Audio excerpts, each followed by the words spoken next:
This is Newstrack and I'm Marya Shakil. They say artificial intelligence is the future, and that future is being shaped right here, right now at New Delhi's Bharat Mandapam. For the next few days, New Delhi is at the heart of global AI conversations as India hosts the AI Impact Summit. This summit isn't just about technology. It's about power, purpose, and shaping the future.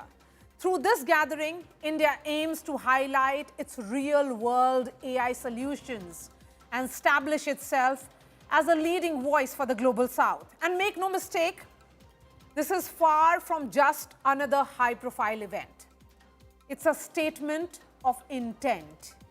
India wants the world to see that it is not just a participant in the AI revolution, but a key architect shaping its rules, standards, and opportunities.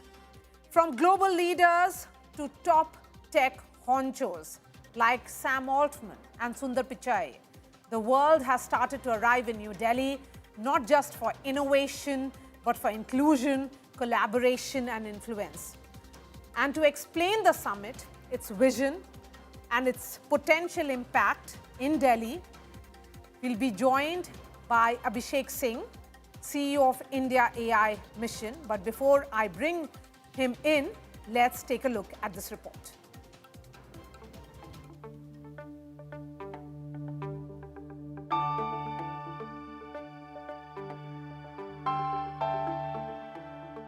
The global spotlight is on India hosting the AI Impact Summit 2026. Prime Minister Narendra Modi inaugurated the India AI Impact Expo at the Bharat Mandapam in New Delhi today. He visited various stalls at the venue and spoke with companies as well as startups participating in the expo. Earlier, Prime Minister Narendra Modi hailed the AI Summit for bringing the world together and showcasing the capability of India's youth and our progress in science and technology. The 5-day summit at Bharat Mandapam aims to shape how AI drives inclusive growth, governance, and human development. World leaders, global tech firms, startups, policymakers, and academia are gathering to shape a shared roadmap for the future of artificial intelligence. With over 2.5 lakh visitors, the summit positions India at the center of the global AI conversation. For India, this is not a debate about the future of work. It is a decision about the future of growth, social stability, and cohesion. We must act and act now. India AI Impact Expo 2026 will be held alongside the summit and serve as the national demonstration of AI in action. The expo will feature over 600 high-potential startups and 13 country pavilions, showcased along the themes of people, planet, and progress.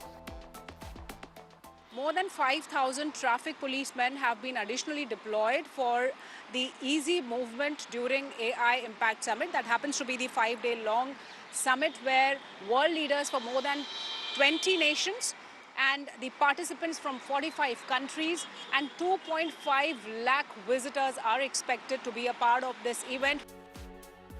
Global leaders including French President Emmanuel Macron, Brazilian President Lula da Silva, Spanish President Pedro Sanchez, Sri Lankan President Anura Dissanayaka, and Crown Prince of Abu Dhabi Sheikh Khalid bin Mohammed bin Zayed Al Nahyan are participating in the summit.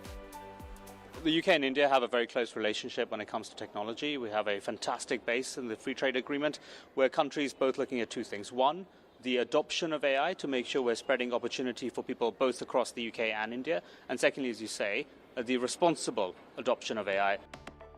Unlike earlier AI meetings in the UK, South Korea and France that focused heavily on safety and regulation, India's summit seeks to place development and the global south at the center of the AI conversation. With global technology leaders including OpenAI CEO Sam Altman to Google CEO Sundar Pichai present at the summit, startup companies will showcase their prowess in how AI can be used for security, to prevent street crimes in sports and even in medical procedures. As the first international AI summit of its kind being held in the Global South, the summit positions India at the center of amplifying the voices of developing nations in global AI governance. With Shivani Sharma and Ashutosh Mishra, Bureau Report, India Today.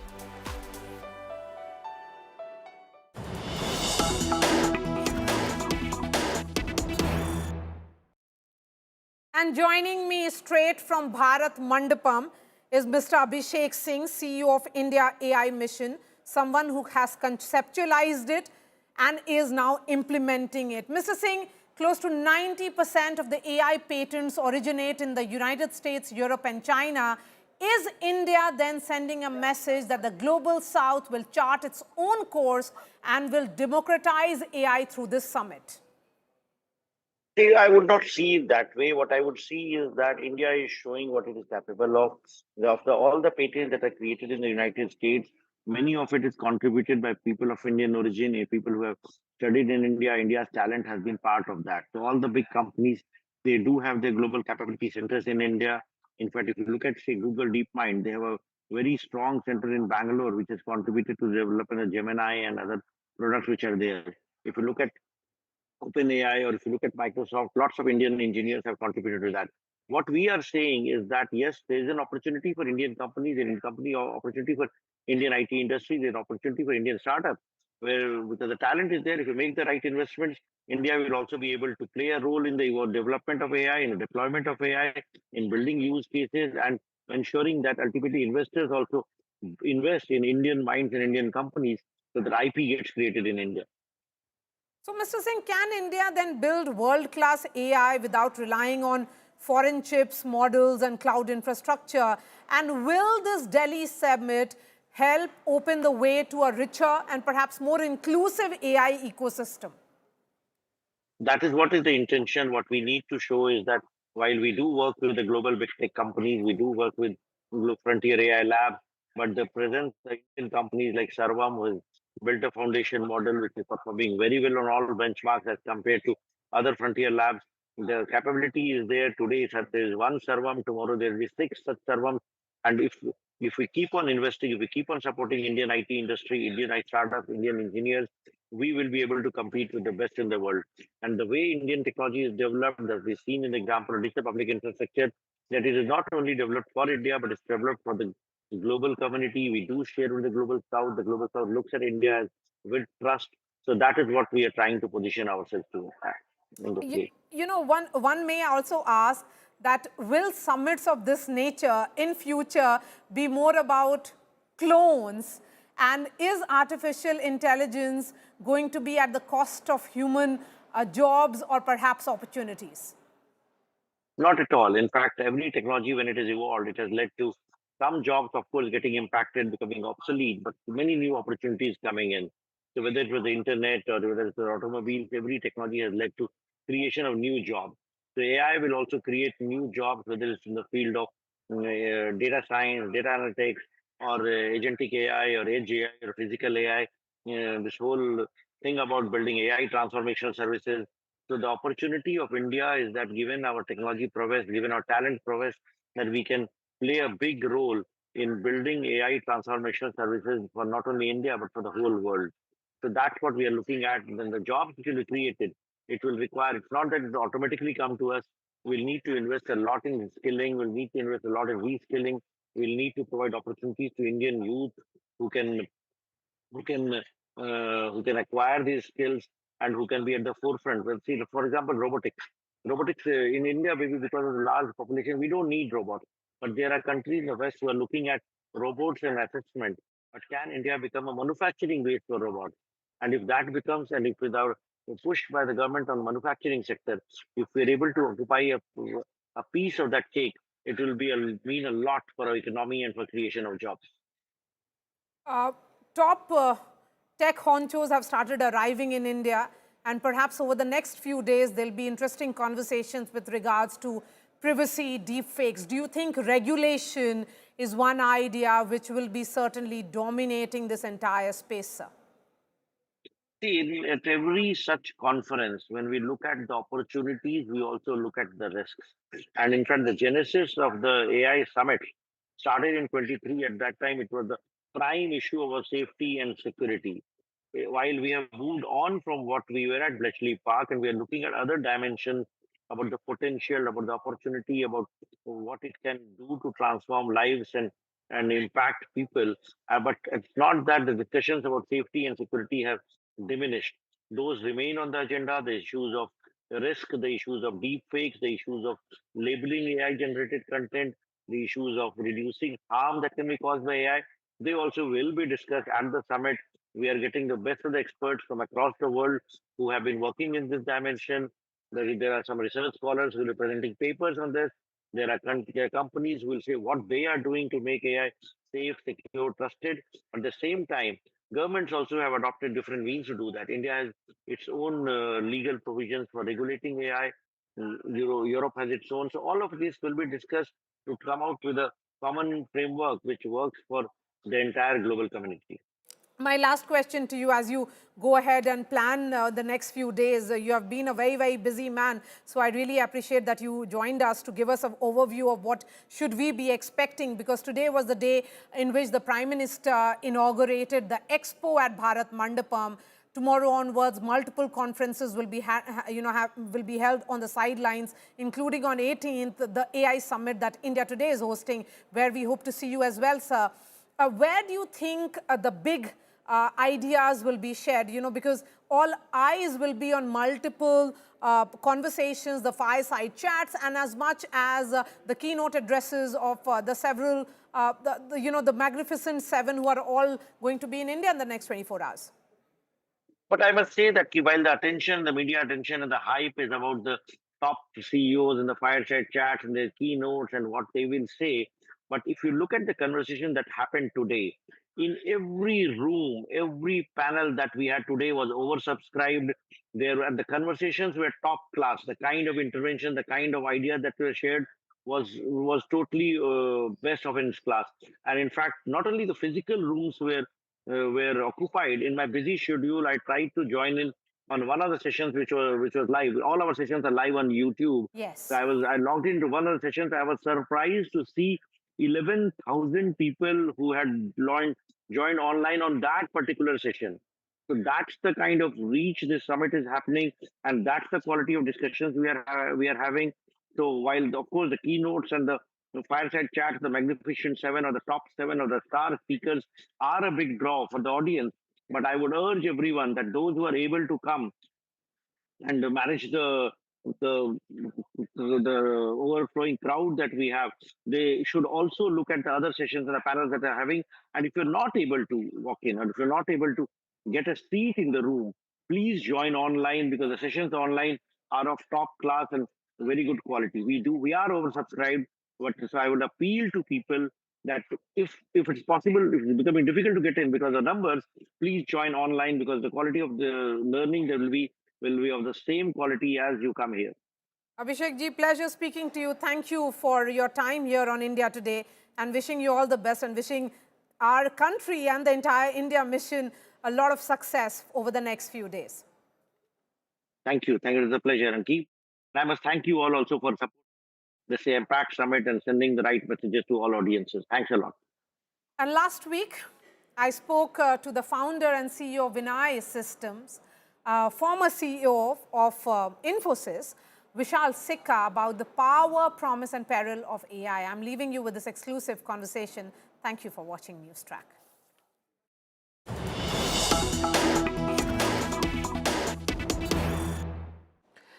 In 2026, the biggest conversations are happening around AI. And joining me now is Vishal Sikka, a renowned technology leader and entrepreneur, best known for his work in artificial intelligence and enterprise software. He has served as the CEO of Infosys and was previously a key executive at SAP, where he drove innovation in AI and machine learning. And currently, Mr. Sikka is the founder and CEO of Vianai Systems, a company which is focused on human-centered AI solutions for businesses. And his vision is responsible AI that augments human capabilities rather than replacing them. He's joining me from California.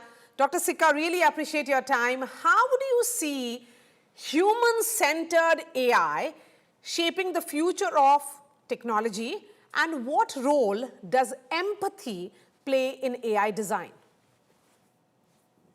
Oh, that's a great question. I think,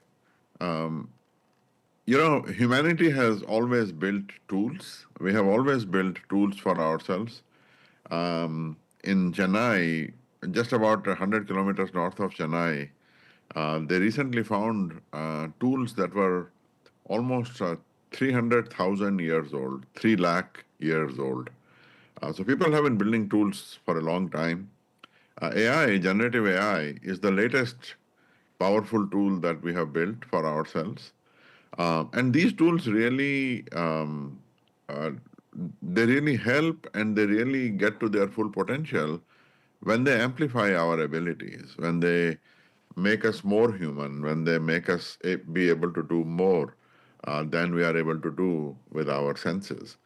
And I see AI as the latest in, one of these powerful tools that we have built. And to your question about empathy, I think the tools become a part of us. I was talking to a friend of mine in Berlin yesterday, and there was a massive power outage in some parts of Berlin a couple of weeks ago. And he was telling me that in the freezing cold, you suddenly realize the power of electricity, the value of electricity. And we just otherwise we take it for granted. We use it like in Delhi, with the air quality, you see that suddenly when you're indoors, there are air purifiers working. So I think that systems that are designed around human needs, they tend to be the ones that become really a part of us. So empathy, not just human to human empathy, but building tools that are empathetic to humans, to our needs and wants, to our how we are, is fundamental to AI. And we are still in very early stages of this. You know, Dr. Sikka, advancements are happening across the world. In India, an important summit will be happening in mid-February. Yes. You are among the keynote speakers. How do you look at the advancements or curiosity or innovation with regards to AI vis-a-vis India and Indian companies? I think India is already, as you will see in the summit, I'm really excited about it. I think this summit will be a great showcase of how we are using AI in India across the layers of the stack, all the way from building the semiconductors to making the semiconductors and the AI systems available to people, to building our own models, to building the applications on those models, to building the skills around the models. Um, a- Across the whole stack of AI, you will see how much progress is being made, how much amazing work is happening, and many aspects of this will be celebrated, and I'm really looking forward to that.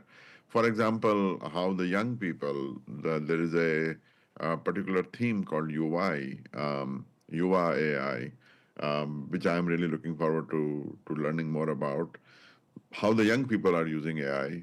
So I think it is going to be a huge celebration. And it is still very early in the journey of AI. We tend to think that somehow we are far behind and all that, but I think that there is still a long way to go, and we have to keep making progress on every one of these fronts. Okay. But I think there is also going to be a great opportunity for us to learn from others, because people from all aspects of AI from around the world are coming to the summit. So this is just going to be a wonderful mingling of AI talent across India and from across the world. One aspect, Dr. Sikka, of AI, or should I say rapid advancement of AI, has been in the domain of ethics. How do you balance innovation with ethical considerations and also regulation, or to make it regulatory compliant with the rules of a particular country? So my view on it is that we need more work around regulation. We need more work around ethics. I'm sitting in this room and I'm comfortable that this roof is not going to fall on my head because of regulation, because of the way systems are engineered. And AI today has certain basic limitations at its very core. For example, hallucination happens to be one of these core limitations. AI systems hallucinate all the time and they don't know when they hallucinate.